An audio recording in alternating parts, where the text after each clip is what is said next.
Namo Bhagavate Vasudevaya. Reading from Srimad Bhagavatam, Canto 3, Chapter 1, verse number 31. Shemam sataschid yuyudana aste yafal drunal labda dhanurahasya leben jasadot sajasevayaiva ratim tadiyam yati vidurapam.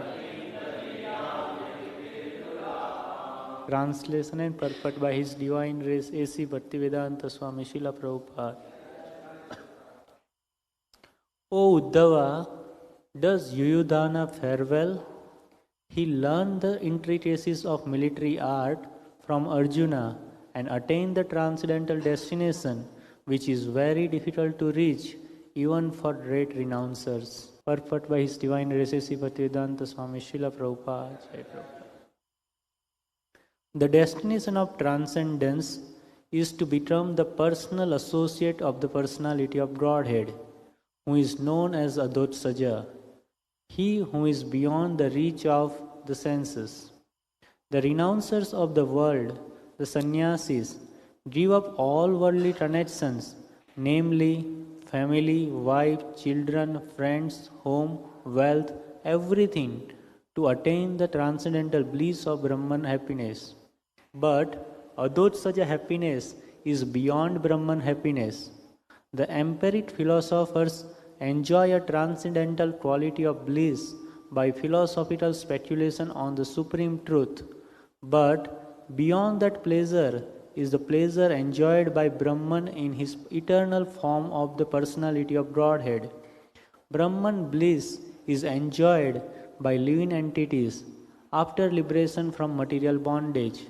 But Parabrahman, the personality of Godhead, enjoys eternally a bliss of his own potency, which is called the Alhadini potency. The empiric philosopher who studies Brahman by negation of the external feature has not yet learned the quality of the Alhadini potency of Brahman. Out of many potencies of the omnipotent, there are three features of his internal potency, namely Samvit, Sannidhini and Alhadini. And in spite of their strict adherence to the principles of Yama, Niyama, Asana, Dhyana, Dharana and Pranayama, the great yogis and jnanis are unable to enter into the internal potency of the Lord. These internal potencies, however, easily realized by the devotee of the Lord by dint of devotional service. Yuyudhana achieved this stage of life just as he achieved expert knowledge in military science from Arjuna. Thus his life was successful to the fullest extent from both the material and spiritual angles of vision. That is the way of devotional service to the Lord. Thus ends the Bhaktivedanta purport. So in the process of inquiring, the Kurus, Yadus, and all the different associates of the Lord who participated in his Leela. Now he is speaking about Yuyudhana. How is he doing? He learned the intricacies of military art from Arjuna and attained the transcendental destination, which is very difficult even for great renouncers. So Prabhupada is touching upon this point of how even a warrior, he was not sannyasi or anything, even a warrior, he attained a transcendental destination. which is very difficult even for renouncers. So, there are different classes of transcendentalist or spiritualist. The class of spiritualist or transcendentalist. The spiritualist transcendental means even something beyond matter is there. Those who have that understanding. Main school of thought in this country after Shankaracharya was mainly about the impersonal Brahman, that the Supreme Lord or the Supreme God is not a person, and from him the so-called personalities of Krishna, personalities of Jiva, they've all come. Ultimately, only Brahman exists, Nirguna Brahman. Neither there is the eternality of the Supreme Lord, neither is the living entity eternal. His identity, the living entities, the multitudes of living entities, identities. They are only God, only in different form. There is no separate identity, the temporary identity. And when you give up the temporary identity, you are as good as God. You are God. Because there is only God. And God is not a person. So there is no individuality at all. This is the famous school of thought of Shankaracharya. And it is not that that is the all in all. Afterwards, Ramanujacharya, Madhvacharya, they all explained the Vedanta in a different way, in its original way, as it is. Whereas Shankaracharya had to make a lot of word jugglery to convince people that God is not a person. Only you have to merge with Brahman. That is your happiness, ultimate happiness. And all these varieties in this material world, relationship, father, mother, husband, wife, all this friendship, all these relationships, they are Maya. They do not exist forever, and there is nothing like a permanent relationship, even in the spiritual plane. Because in the spiritual plane also you and I don't exist. God does not exist, I don't exist, you don't exist. This identity does not exist. So Chaitanya Mahaprabhu, when he met all the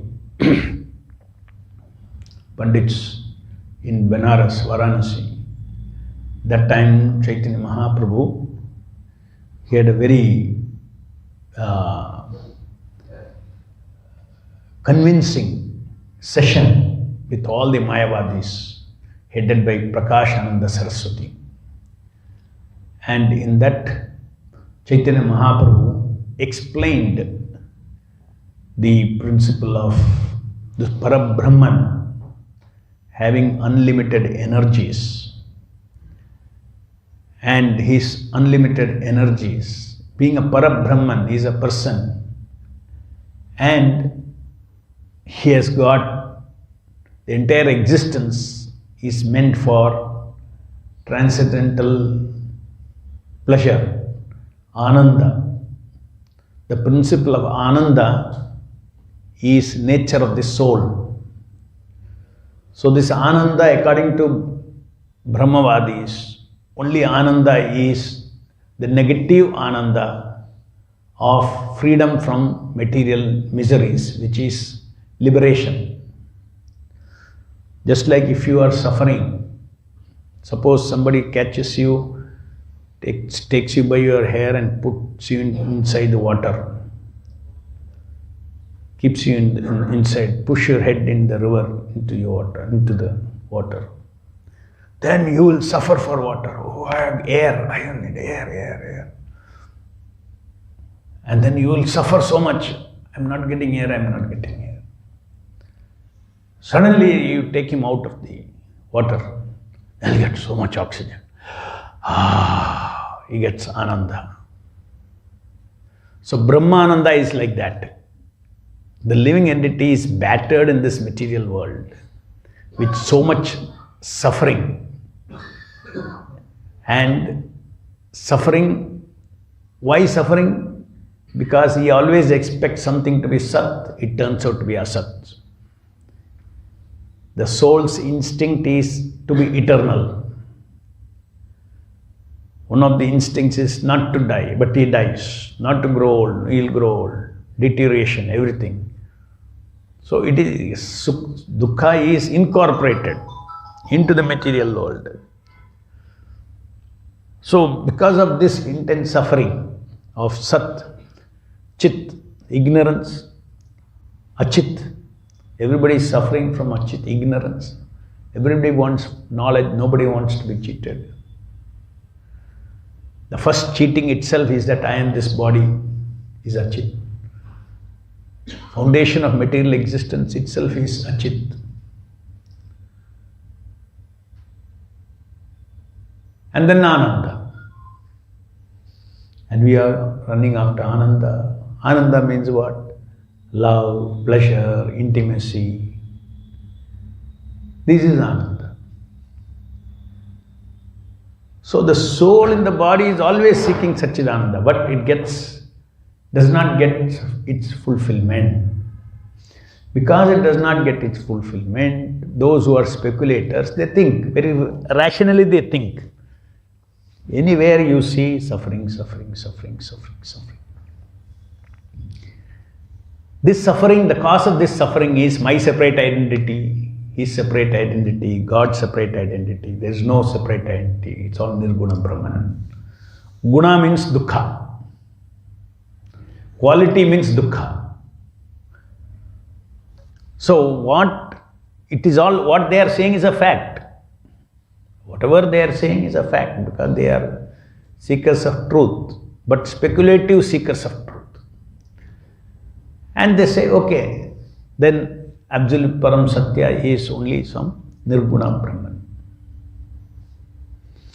But this is only an incomplete understanding. It is a fact that yes, this is all dukkha and Brahma is sukha.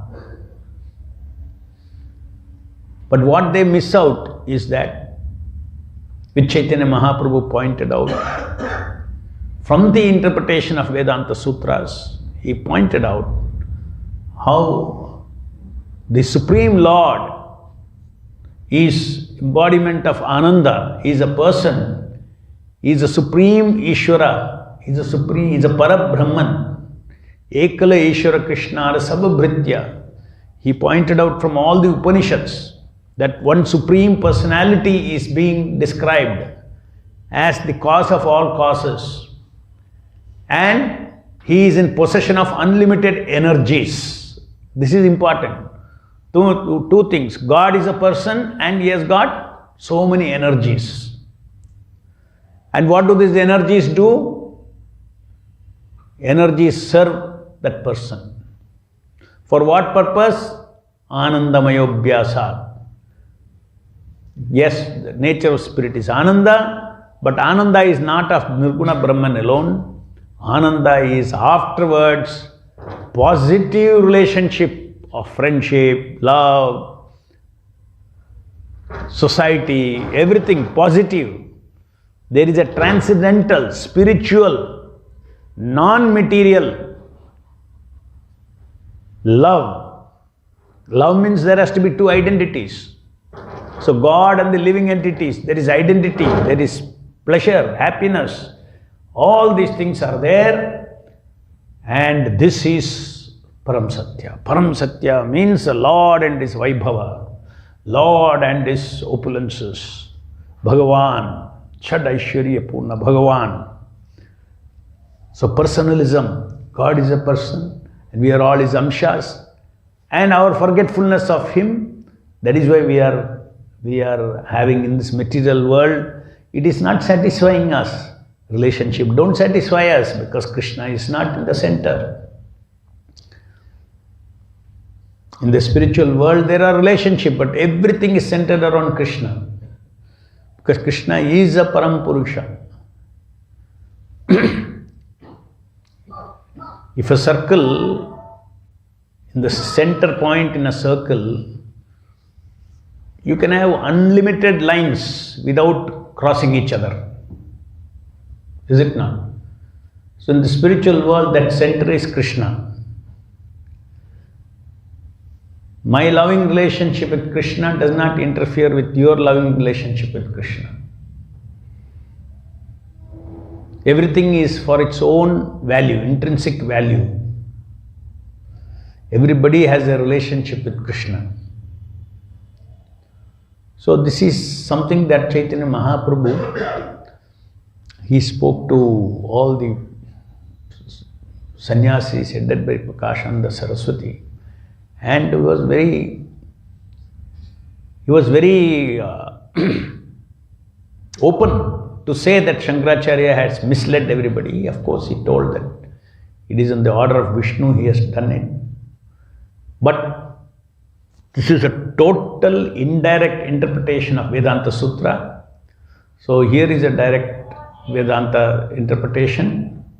One by one, Chaitanya Mahaprabhu proved that from Vedanta Sutras, and all these Prakashananda Saraswati and all his disciples, they all joined Chaitanya Mahaprabhu and said, "You have explained to us everything. It is so clear to us that Parabrahman is there, not only Brahman, there is a Parabrahman, and there is a relationship between Brahman and Parabrahman. There is a spiritual world, there is an eternal world, there is a temporary world. All these things we fully accept." And then Chaitanya Mahaprabhu was staying in Varanasi for the rest of the few weeks or months, and thousands and thousands and thousands of people, sadhus, they went to Chaitanya Mahaprabhu to take his blessings. The whole of Varanasi was talking about Vaishnavism, and that's where Chaitanya Mahaprabhu instructed Sanatana Goswami also. So in this way, Krishna himself, as Chaitanya Mahaprabhu, revealed in his teachings, which Prabhupada summarized as teachings of Lord Chaitanya. The entire philosophy of absolute truth, being a supreme person. So ultimately, we are right now in forgetfulness of our relationship with Krishna, but we are all amshas of Krishna. We can be happy when we are dovetailed with Krishna. So that loving relationship is there within Amsha and Purna. Just like nobody can break relationship between father and child. Child of the father and father of the child cannot change. Just because father forgets, child forgets. The relationship is a fact. In the same way, Mame Vamsha Jiva Loke Jiva Bhuta Sanatana. The fact that all the jivas are amshas of Krishna cannot change. Jivera Surupo He Nitya Krishna Dasa. Surupa, that cannot change. These are facts. So if they are facts, why we are not experiencing that? Rather, we are experiencing that I am this material body.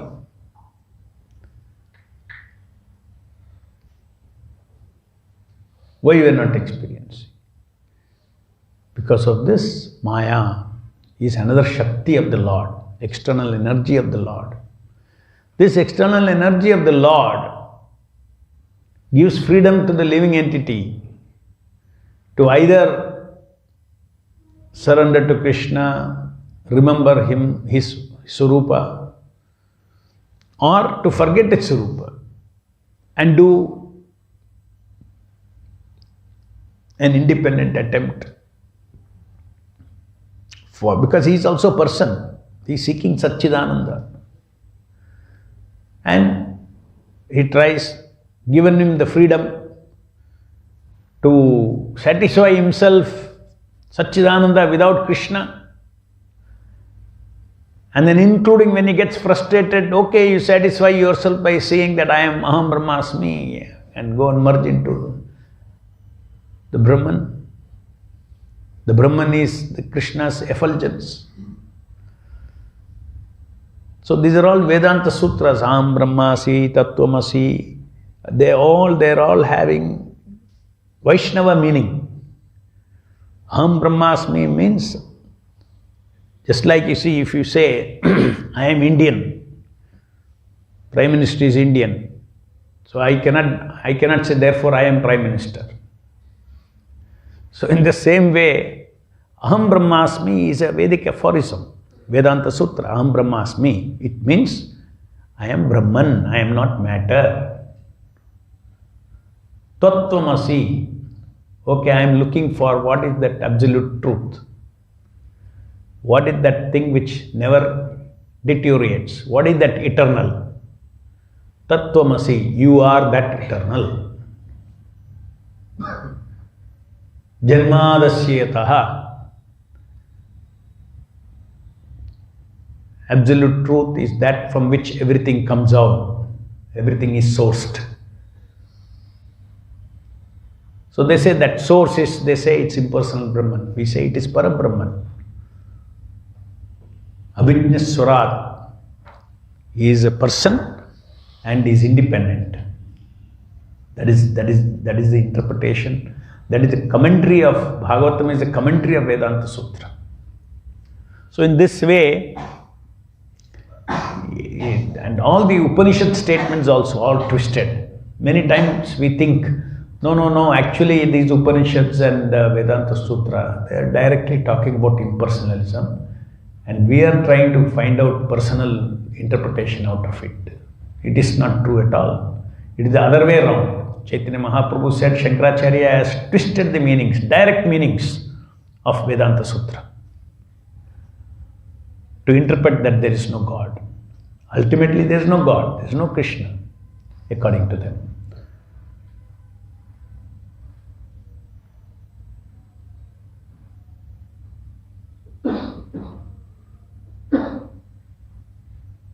So then,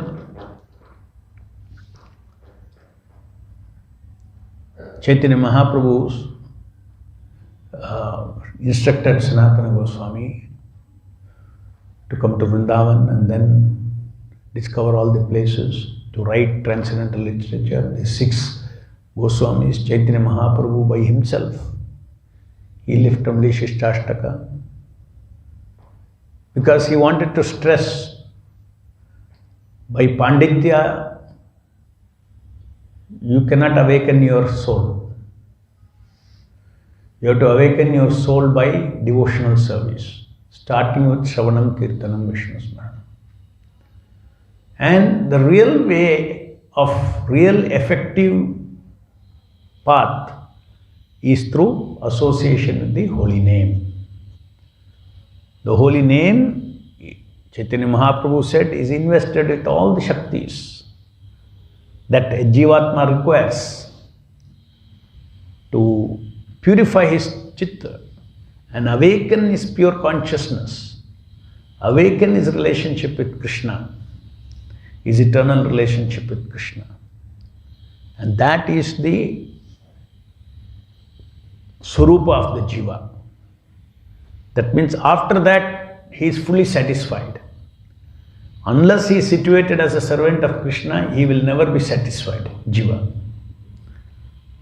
He is like a fish out of the water, and never be satisfied. Similarly, the Jiva can never be satisfied other than being the eternal loving servitor of the Supreme Lord. So all these secrets of Vedanta Sutra, everything will become clear in the heart of a person who is serving the Supreme Lord in the form of chanting and hearing Hare Krishna, Krishna Krishna, Hare Hare, Hare Rama, Rama Rama, Hare Hare. Such a simple process is given. Imagine you have to study the Vedanta Sutra and understand the jnana of that and all those things, and then, you know, it's a big intellectual exercise. But that is not required now. A floodlight, just like when floodlight is put on, everything you can see very clearly. In the darkness, if you are there, then you need logic. Suppose the room is dark, I want to know where the door is. Then you use your logic. Touch, acha, this is not the door, this is not the door, this is not the door. You are expecting. When there is no wall, that is the door. So in darkness, you need logic to lead you. Suddenly there is a light. Then, door is there. Chanting Hare Krishna is like that. It opens a floodlight of Chitta, Satchit Ananda. But for that you have to hear the holy name. Our Chittam should drink the Nama. The way Chittam can drink is through Shabda, through the ears. Hare Krishna, Krishna Krishna, Hare Hare, Hare Rama, Rama Rama. Where do you want floodlight? You want floodlight in your Chittam, in your consciousness. That's where so much of clouding is there. So you want your consciousness to be brightened up. What is what I want to see? For that, the holy name should reach our Chittam. And Chittam drinks through hearing. Now you are hearing this Bhagavatam class. Actually your Chittam is hearing, is drinking this. It is consuming this. The same way, Hare, Krishna and Rama, three Shabdas, most potent Shabdas, they go inside through the ears. And it's all Shakti, transfer of Shakti. Even knowledge and ignorance are two kinds of Shaktis. So that Shakti should go inside and then we are enlightened. Then you know who I am. Aham Brahmasmi. Yes. But there is a Parabrahman. And I have my eternal connection with him. I had to awaken that relationship with him. Etc. etc. And that's the whole process of Bhakti Yoga. Sadhana Bhakti, all these things. And this was Chaitanya Mahaprabhu entrusted the 6 Goswamis. Please explain the science of Bhakti Yoga, of how to awaken our pure relationship with Krishna. Krishna is the master of all the souls. He is the proprietor of all the worlds. He is the owner of all the souls. He is the owner of everything and everyone. That is God. That is Param Brahman. We accept that and we serve him as if we serve him by giving ourselves up to him because we belong to him. So this kind of consciousness is awakened by chanting the holy names of the Lord. Why are we doing all these things? For self-realization. Self-realization means I have to know who I am. I am telling myself falsely now, I am walking around like I am this body.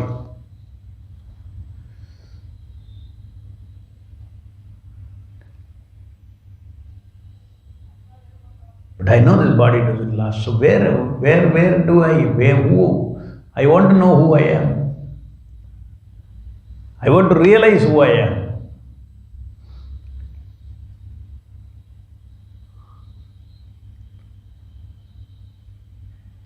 And for that, this simple process was given by Chaitanya Mahaprabhu to chant the holy names of the Lord. Any questions? Yeah. How to break bad habits?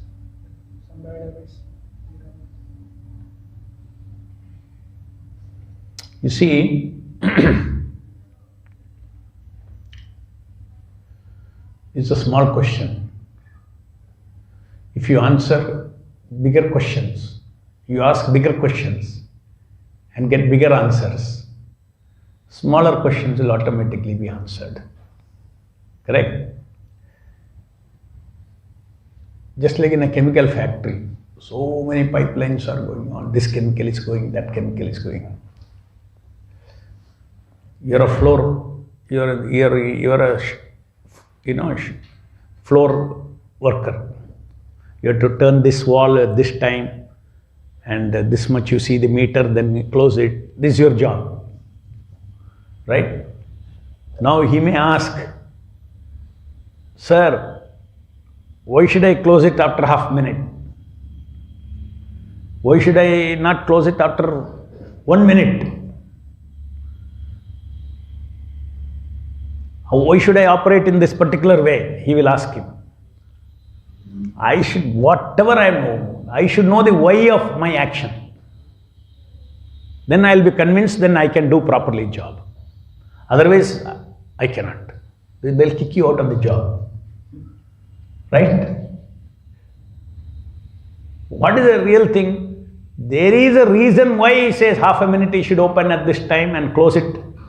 There is a reason. That reason is connected to the entire operation of the chemical factory. This pipe is carrying this chemical, that chemical, they mix together, all based on there is a reason. Correct?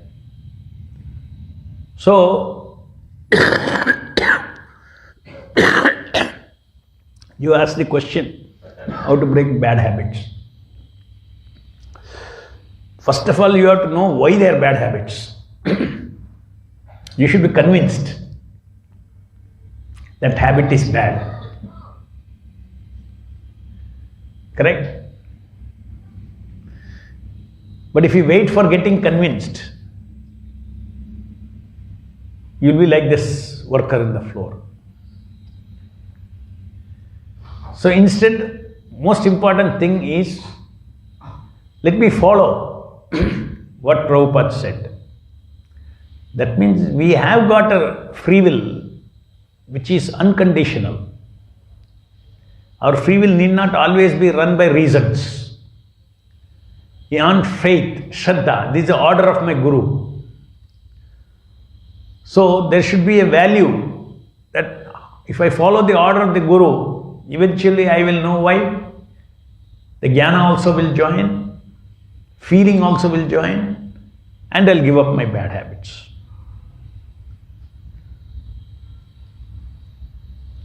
And knowledge will come. What is the knowledge?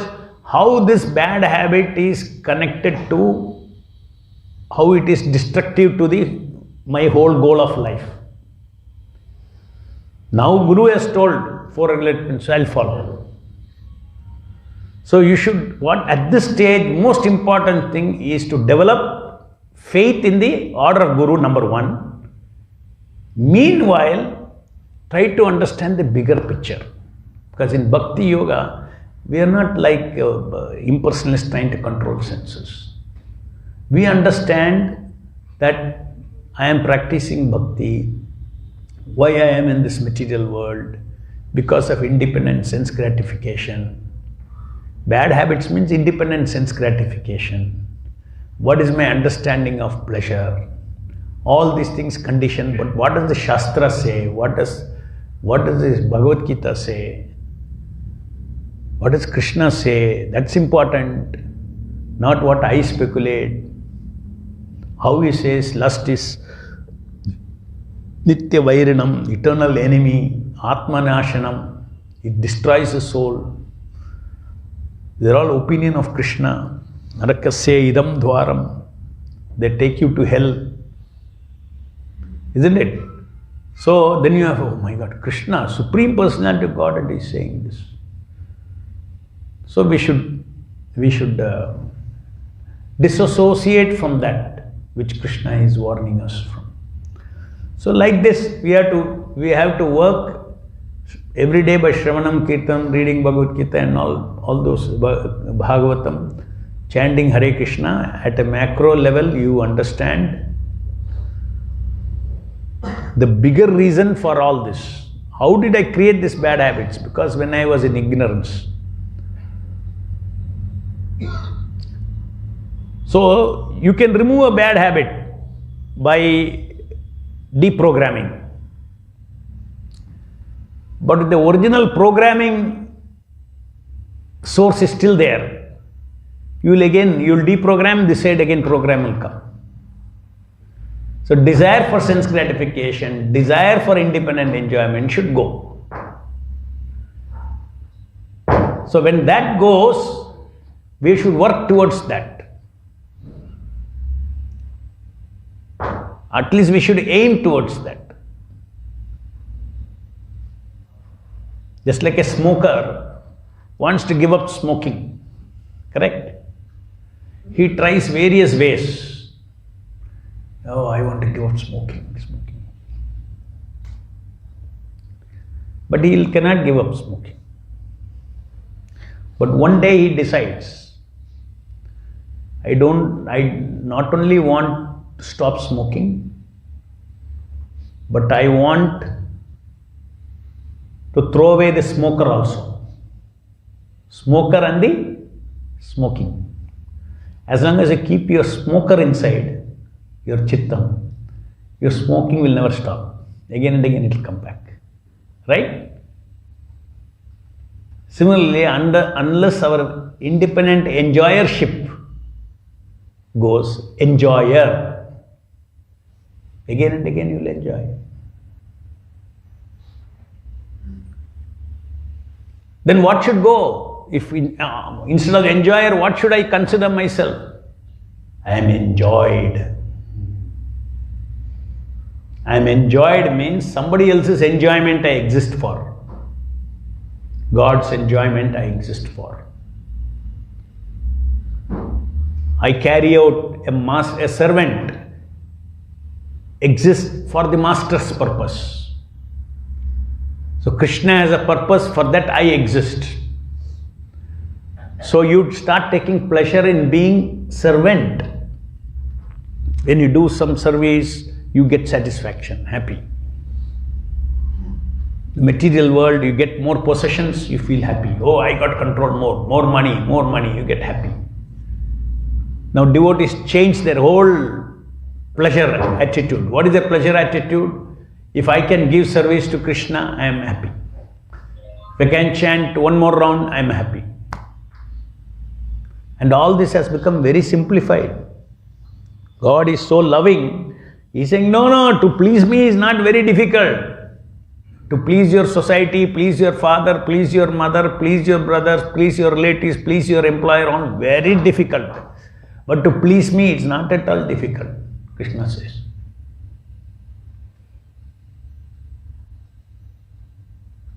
And how does he say?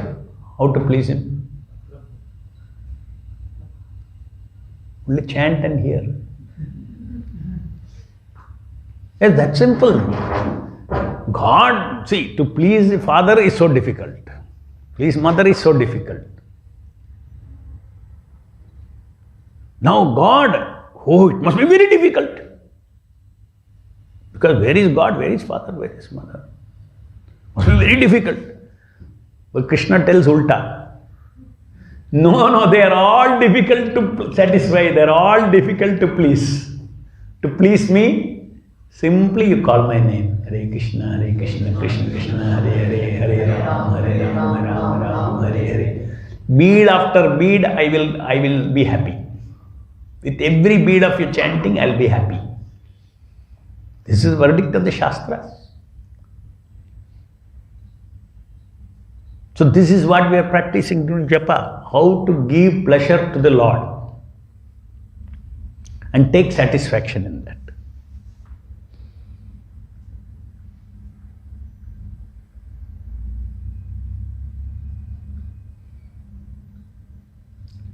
So you have to tackle the problem of bad habit and all at a macroscopic level.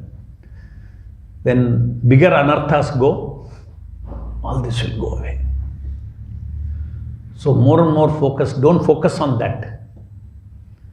Don't focus on that. Ignore that. The more you focus on it, then more you get entangled in it, your mind. Ignore it and fill your mind with Krishna consciousness. Then these things will go away. Especially, you should have faith that if you hear Hare Krishna Mahamantra, a new taste will develop and this lower taste will go away. It's not easy. It's not easy. Don't think it is easy.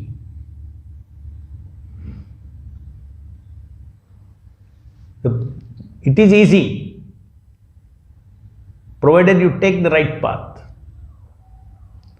If you don't hear, it is not easy to give up pleasure, sense gratification. Conditioned mind.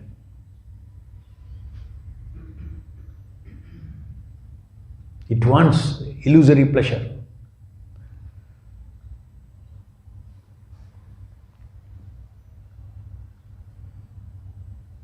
So unless by hearing Hare Krishna Mahamantra, crying out to Hare Krishna Mahamantra, begging Hare Krishna Nama Prabhu for mercy, you cannot detach from this sense gratification. Because it's so much connected to I am this body. I am this body and everything I enjoy is mine. To give up that mine is very difficult.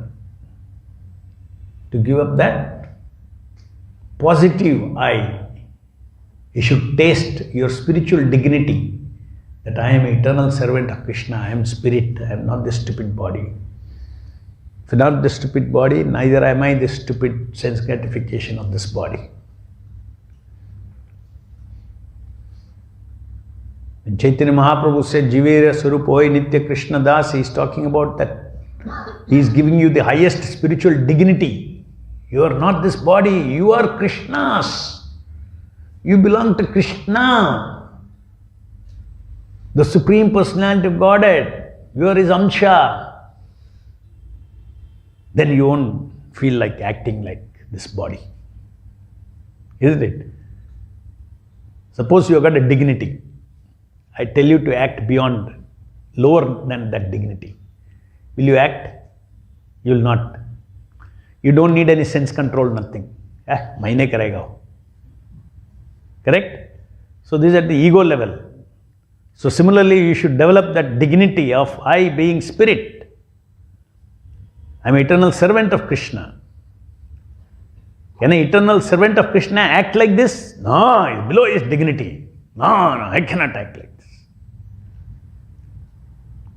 So ultimately, only by jnana you cannot control senses, you cannot control, give up pleasure, all these things. You need feelings. You need feelings of bhakti.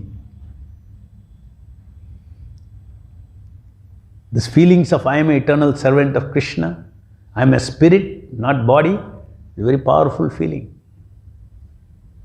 And that's what continuously Prabhupada is teaching us. The practice sadhana bhakti means continuously serve Krishna and develop that your identity as servant of the Lord.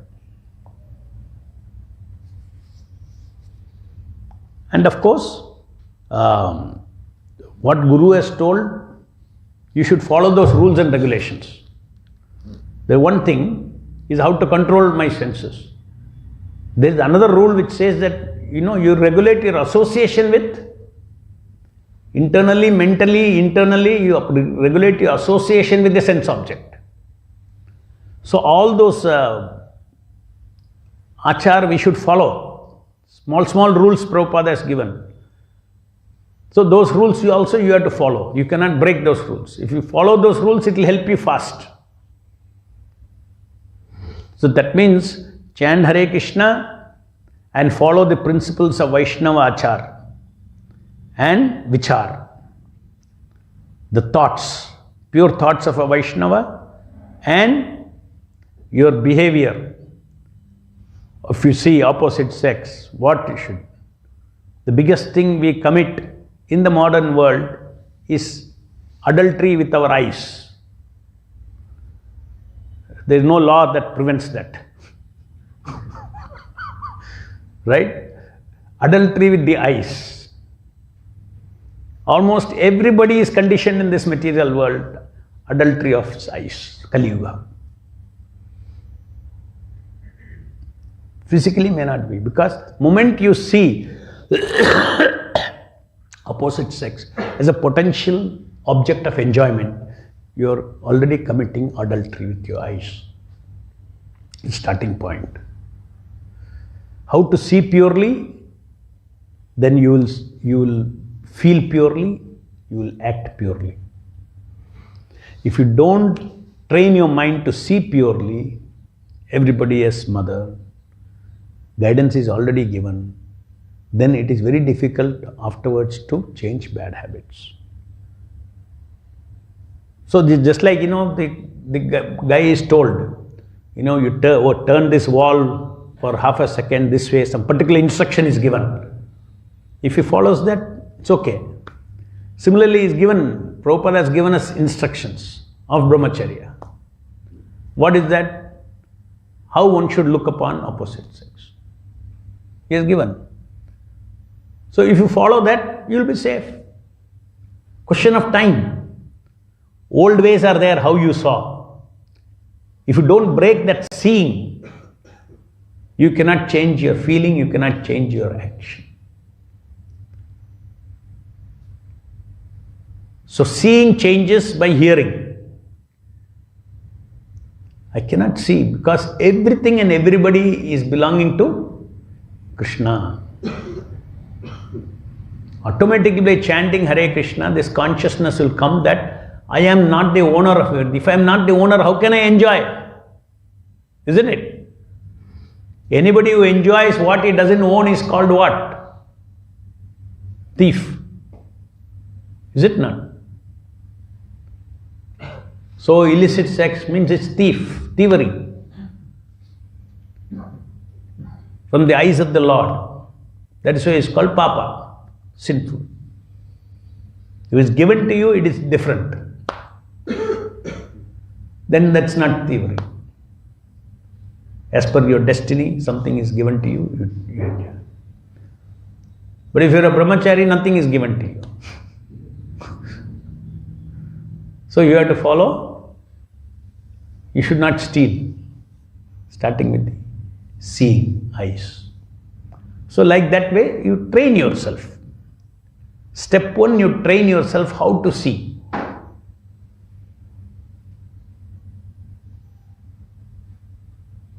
Any other question? Srimad Bhagavatam ki jai, Jagat Guru Srila Prabhupada ki jai.